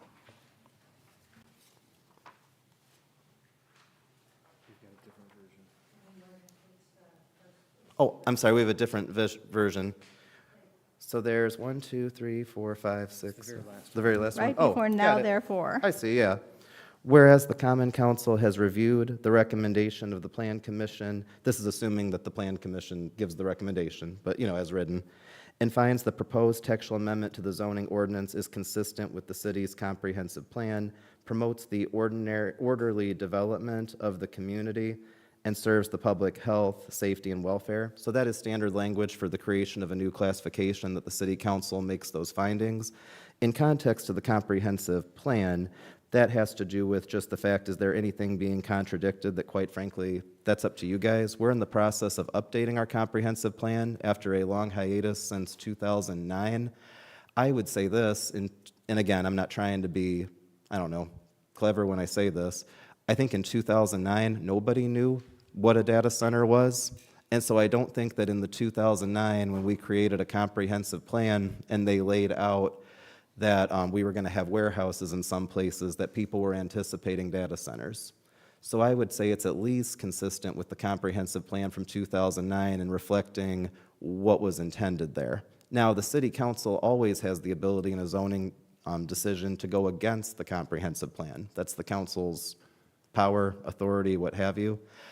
That would be my way to say it, but like I say, that's Well, the what way- I would add to that real quick is that, basically, another way of saying this is that this plan commission is very much used to having a set of rules. We call it the cookbook, okay? Most of the things we see, we hear about constantly, every week, every month, it's the same stuff. The tools, I think what the mayor is trying to say, and I'll say it slightly different, is right now, the tools that you have at your disposal is a blanket PD ordinance, okay, and a warehouse definition. That is the only tools the city has right now. So ultimately, the first step of what this document is doing is giving the city some tools that we're very much used to having as we look at any development. If you look at some of the, not only are we adding definitions that we did not have before, that I think is an important. I think we start talking about the maximum height, or we start talking about the setbacks. We do not have in our code 500-foot setbacks. We don't have 200-yard or 200-foot setbacks. So this is also the beginning of the tools box of things that come in. How would I look at one of these? If one of these was presented, what would I be looking at? Well, now I have some height, I have some distance on setbacks, and I have some idea of what's going on with the water system. So this, another way to look at, is the first addition of tools to the city to have to be able to more effectively deal with whatever comes our way. Right now, again, what we have is whatever shows up, we have a warehouse definition that we're going to be struggling with, and then we have just our PD ordinance that we've all seen with whatever that allows or doesn't allow. This is that first step in getting that done. To tie it back to the question, that is the orderly growth of the city.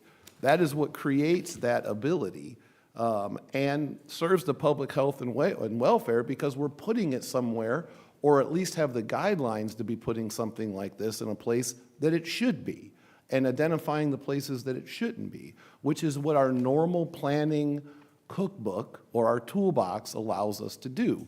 We're used to it because we have 50, 60, 70 years of knowing how to deal with a fence and a side yard setback. Well, we don't have that history with these, but this is the beginning of putting those tools before everyone, which does bring you back to what the comprehensive plan's meant to do, which is to have your orderly development that's protecting your health and safety. Something this large, of this size, with no rules besides a definition for warehouse and a PD, doesn't protect our health and safety or orderly development.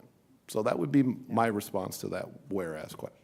Thank you for that extra insight and elaborating it even further. And based on that, since technology does continue to evolve rapidly, can you tell us a little bit more and elaborate how the list of the permitted uses was developed, and if you believe the ordinance as it's written is flexible enough to accommodate any emerging industries without requiring any future amendments? So, yeah, I was the one who wrote a lot of this, and I cannot guarantee that anything that we write right now is going to perfectly fit something that happens in the future. It hasn't happened yet. But what I will say is that I spent hours of my time in research trying to figure out and trying to put into here different types of technology companies and technology uses, to where if these type of companies want to come here, wouldn't we want them to have this set of rules? So I was the one who put together this list. I took the industry best standards as I researched them, and so this is the list that I came up with. Happy to hear about any other technology uses you might have, but this was the list I came up with. And what I would add to that is, this is a living, breathing document. The last thing we want is this to be the last time this is visited, or this is the last document, the last version. I hope and pray that this grows as we get experience.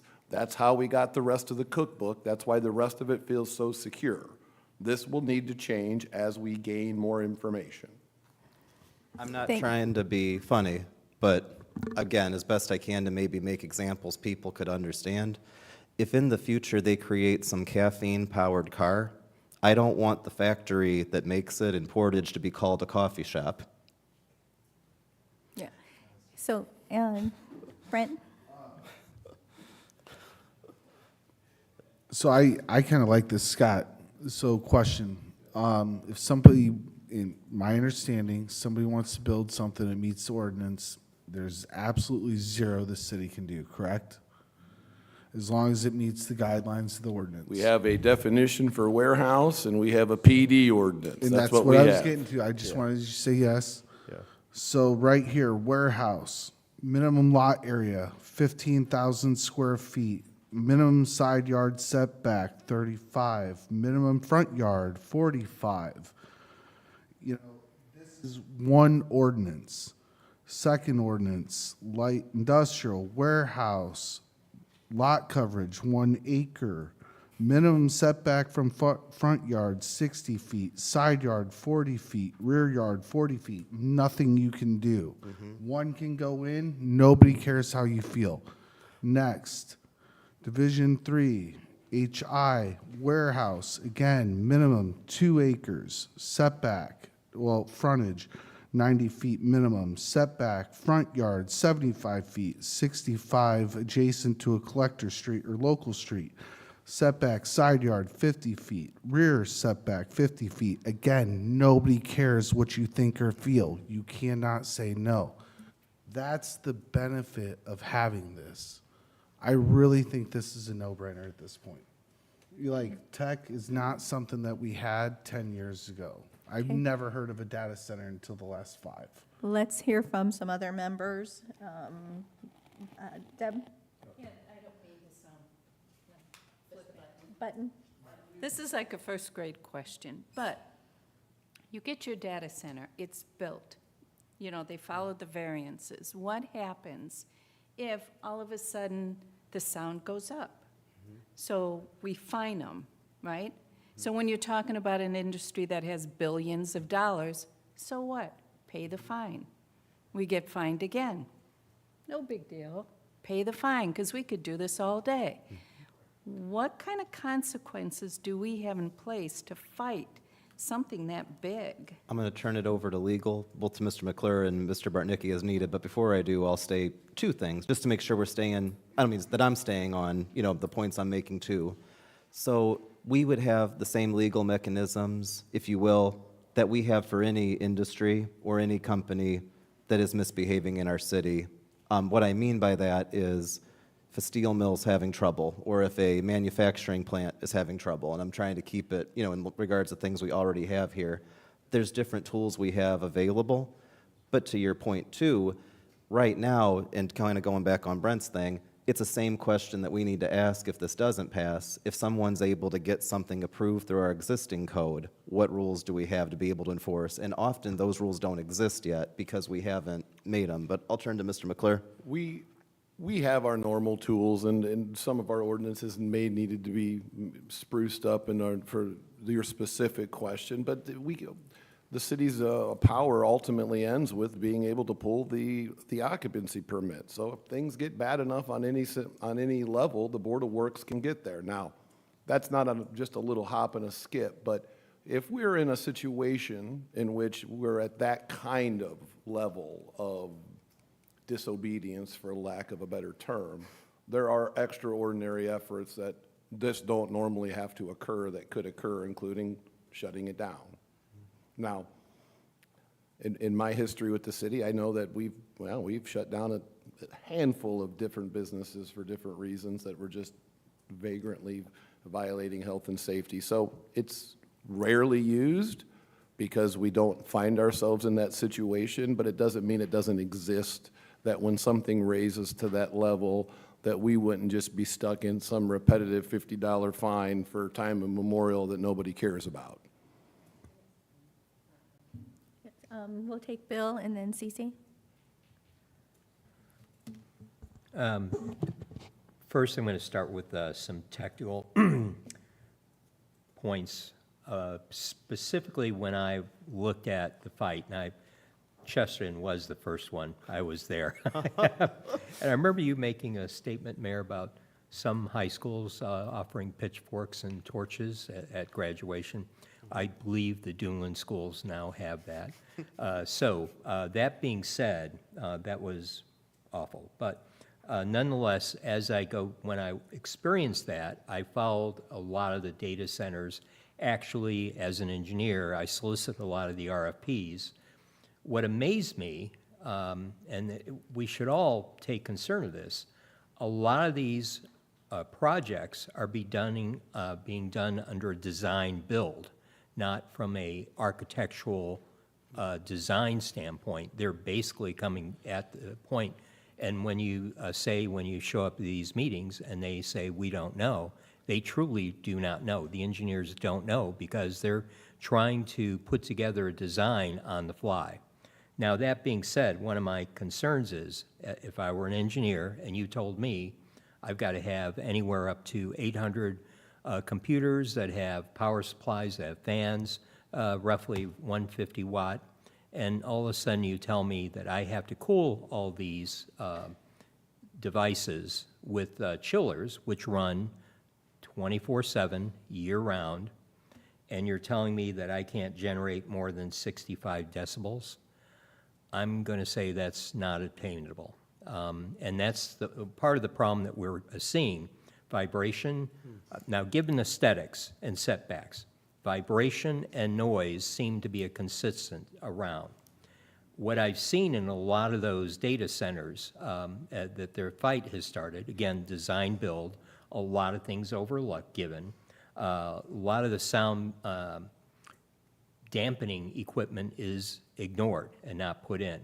One of the things that I would suggest is not only I would reconsider, because if we talk about, and the lawyers in the room, please tell me if I'm wrong, if we set this too low and we are going to be challenged legally to come back and readjust that, is setting it unreasonably low going to offer that more of a challenge? If it was, with the 500, with the way our ordinance was created, if it was legitimately impossible to meet the requirement, we would have an issue. But that would be taking into consideration the rest of the dynamics, which I'm not sitting in a position knowing whether or not, if done properly with the right setback and our berm, et cetera, whether that's obtainable or not. It was my research that these numbers that we included are attainable.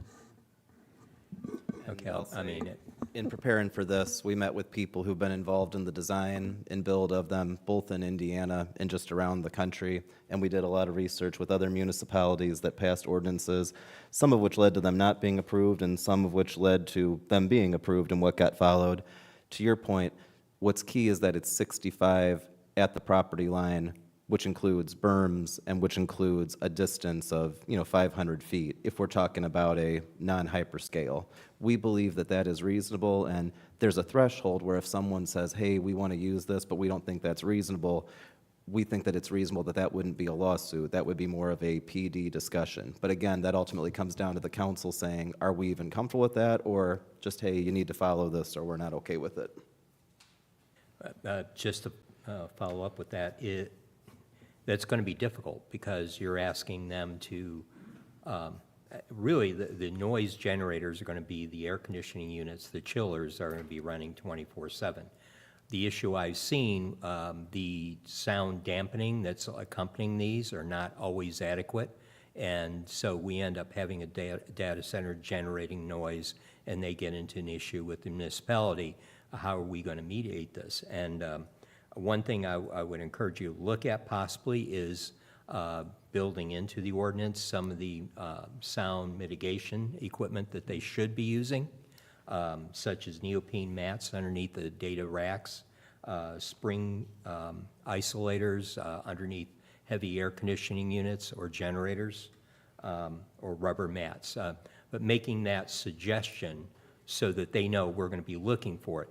Because one of the things that if we are going to send our building department out to test this, sound is a very difficult thing to test. In an ideal vacuum environment, yes, you can test it. But when you're going out to attempting to test it and you have traffic nearby, other industrial areas, that is going to be a tough nut to crack. But I would recommend adding those mitigation things into this, telling them you're going to be looking for them, and that way the chances are closer that we can obtain that, if that makes sense. I would say, and I'll let the attorney say too, to the point, we wrote it in the normal Portage, tablet, form, because that would be an area that would be reviewed by the Plan Commission. So I appreciate what you're saying. Definitely not arguing with you. I think that there's an element to be said that if somebody's coming to you, assuming they've gone through all the process of getting, in the future, land zoned for one, and now they're back to the Plan Commission saying we need a site plan approved, what I would want to check with the attorney is it better to have it spelled out, like these are things you need to do, which again, we talk about loopholes, is there a way in the future they do it and they meet it, versus we have a Plan Commission that says these are the sound rules, you need to meet it.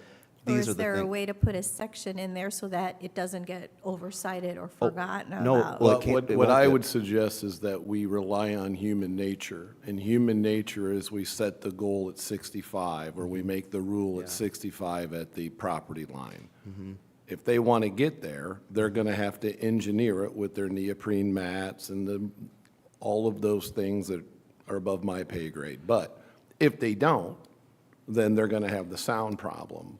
They're going to need to engineer it to meet our ordinance. My fear, the other way of doing it, is that the moment we write, in my opinion, what you're requesting, the moment we write it, the moment I publish it and we put it in front of you, it will be outdated.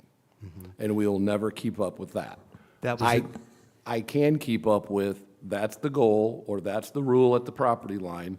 Your job, you're the developer, your job is to run to meet the goal with all of the things that you have at your disposal to get there. That's how I would prefer to set up the ordinance, because otherwise we run into the other problem of, I'm following everything you have written, and I'm 72 at the property line. Now what? And that's not I don't want that situation. I want to be able to say, it has to be 65 at the property line. And again, this is devil's advocate thing here. I'm just, That's exactly why we're here. If we can hear from CC now? So in the section where it says, the no noise for any operation conducted on premises, either continuous or intermittent, shall exceed 65 decibels at the boundary line, except that emergency generators shall be exempt from noise regulations during brief testing, maintenance, or emergency operation. That language is very vague. Let's say there's 60 generators and they're going to run 20, maybe they're doing preventative maintenance or running them and testing them, so that's 20 generators running at 8 hours. There's 24 hours in a day. There's actually, I just recently in June went to a steelworker training, and they talked about data centers and the effects it has on the communities. The vibration where families, they lived in a small community, data centers surrounded, they bought up all the land and they surrounded the community. The vibration was so bad where the families had to go into their basement to try to get some relief. The constant humming from the generators that are, being tested, so how are we to tell if you call the company and say, hey, there's a complaint for noise. Oh, well, we're just testing, or oh, we're doing preventative maintenance. So, one video I would suggest everyone out there, if you're watching on Facebook or YouTube, is The Dark Side of Americans' AI Data Center Explosion, View from the Above. And it really shows you how these data centers have affected communities. So I think the more restricted that we can be on these data centers, the better off that we are as a community. Because I know many people do not want these in their backyard. If, these corporate billionaires, if they wanted them, they live right behind them, but they're not. They build them and then they leave. And the jobs, short term, yeah, they provide great paying jobs, but the long term, very minimal. So that's all I got to say about that. Well, We and do that have one more follow-up question from Bill. Yeah, actually, it wasn't done, but I apologize, I should have spoke quicker. So one of the things I do want to make a statement about, and again, I was playing devil's advocate before, is I look at the environment. Again, I've been following this since Chesterton, and looking at what the state is putting in place as far as state statute. And it seems to me that our best option as a municipality is to do our best job to defend against a state that is promoting data centers at the best they can. And what I see, this is a chess match with the developers that are looking for an opportunity to develop these data centers, and also against our own state that is coming up with state statutes promoting data centers. So I want to commend what done, and I'm glad to hear that this is going to be a living document, because the last, and I'll move on, is technology is advancing so much. I hate the fact that we're putting in these data centers, because in Chicago, as we speak, they're breaking ground on a quantum computing development center or a development campus. Now, quantum computing is going to be very specific, and it won't apply to these data centers, but the research that's going to be done, it could possibly mean these data centers can be put into a garage-type building as opposed to a large, massive complex. And the downside, and this is difficult to match, you know, within 2 to 3 years, these data centers could be obsolete. What I think I'm also hearing is we're chartering new land. And we need something that can work with what we can potentially foresee in what we're living in the present and what we can anticipate for the future. And the ordinances that we have right now do not accelerate to where we need to be today and how the society and our community lives in today's world. So there are the concerns of those who want to make sure we close up loopholes. We have sustainability within our communities. We abide to our residents' wishes for safety, and we're looking at other ways that this may have to be flexible as we move forward with it being such as a living document. But, I do tend to agree with Brent that, it is something that we need, we don't have. But it needs to be controlled, as Cece said. We have to make sure that we're doing our due diligence in looking at, as Jessica said, at every dot and diddle of what comes our way, and especially in our future petitions that may come into place, that we are addressing those concerns about sound, that we're making it part of our normal process to ask those questions or to review in those inspections, that we're not missing a step or missing a beat as we move forward. So this was a very good discussion.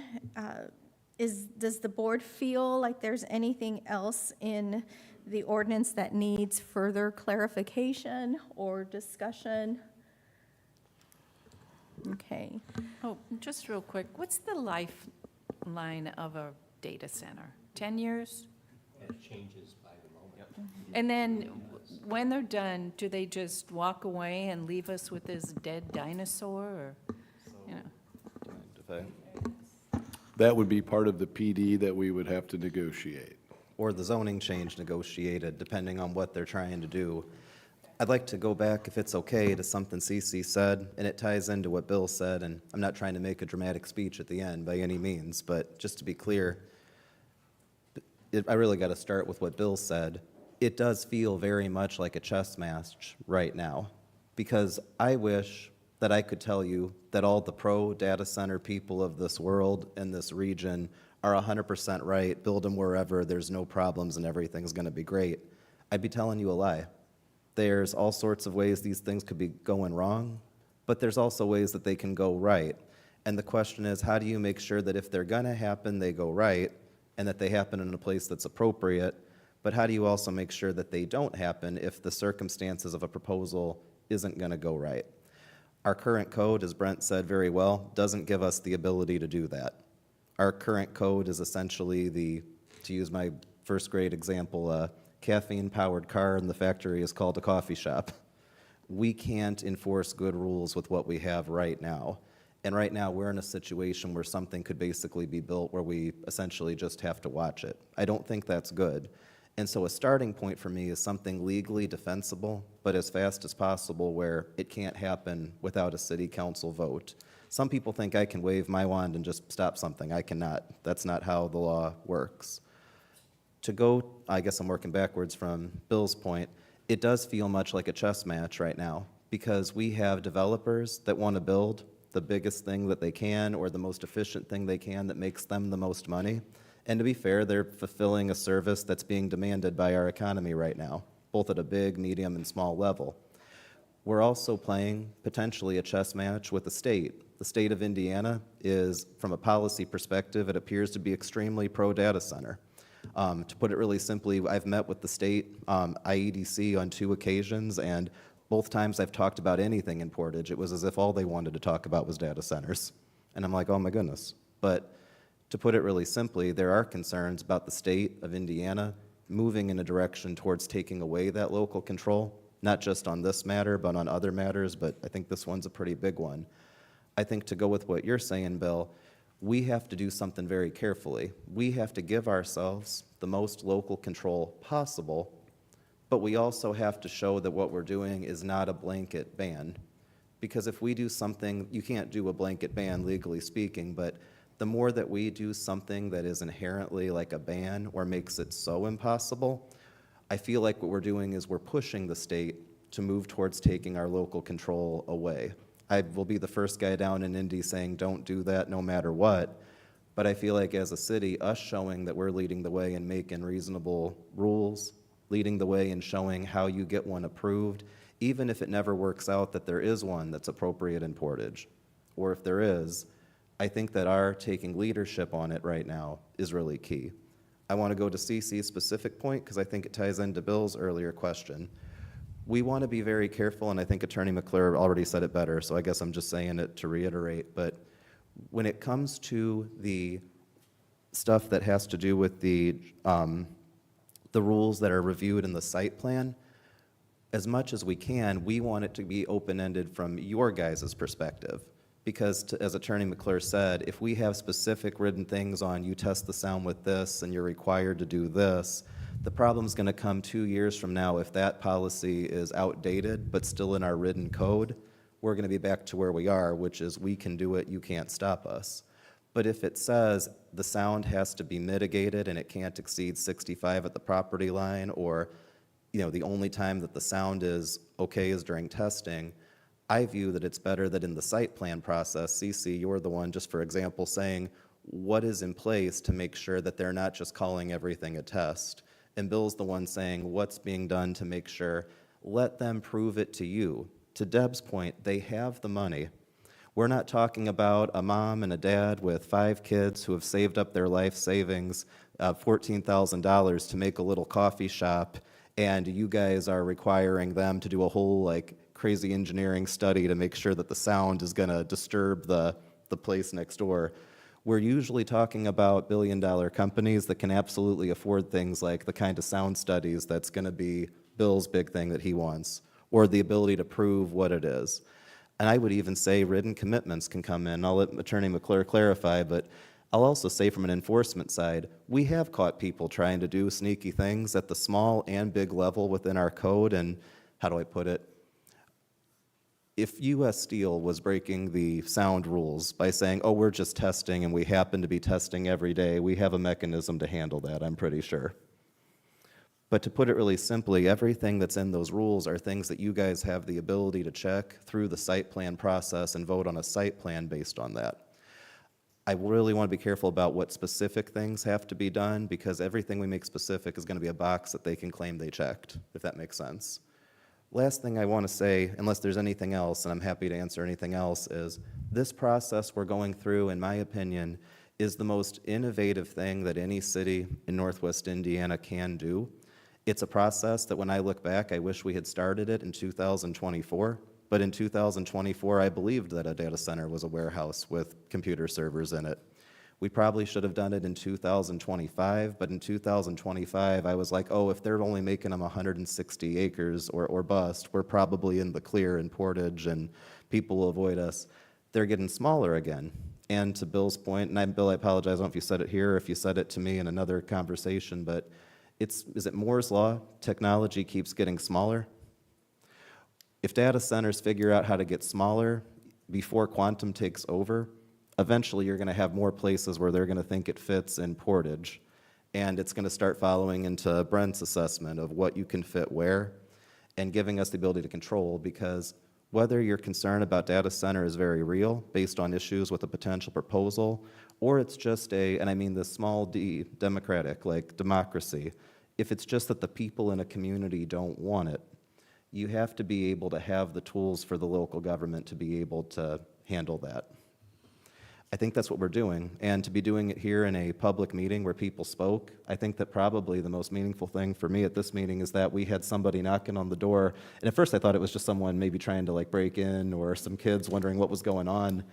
It was somebody who was trying to get in here and speak and make sure that their opinion was heard, and that's literally we let them in. You know, we got them in and made sure everybody, spoke. It's going to get read, no matter what. This will get read tomorrow at the city council meeting, and then in my opinion, hopefully by the next city council meeting, this will be passed, or passed with amendments if needed to be able to make sure something is done, that we have that control. But, I mean, to put it simply, I don't want to wait for a proposal to be here. And I feel very blessed that the last couple of times that a company was looking at Portage, I don't mean to say I'm glad that it didn't work out, but I'm glad that the circumstances didn't lead us to a position where a company's trying to get something approved, and to Scott's point, we don't have the tools to deal with it. Thank you. So, last call, any further questions, clarifications, discussion from the board? Real quick, Jim has, Yeah, Mayor, your presentation tonight, I appreciate the fact that you guys are being proactive as a city. Our team here, the constituents, I think it's imperative that we look at this, and like Attorney McClure said earlier, it's just a playbook for now. This thing can be adjusted as we move forward, as we learn and get more information about these situations. But at the end of the day, our responsibility is to 39,000 people in the city to do the right things. And so I would urge all of us to strongly consider moving forward with this presentation. so with that said, do I have a motion for recommendation? I would like to make a motion for a favorable recommendation as proposed to city council. Second. Mr. Cherry, can you take roll call, please? Jim Wiseman, Yes. Bill Moran, Yes. Brent Wright, Yes. Carissa Childers, Yes. Sam LeBoy, Yes. Deb Ekdahl, Yes. Jeremiah Montgomery, yes. Victoria Vasquez. Yes. Motion passes. Thank you.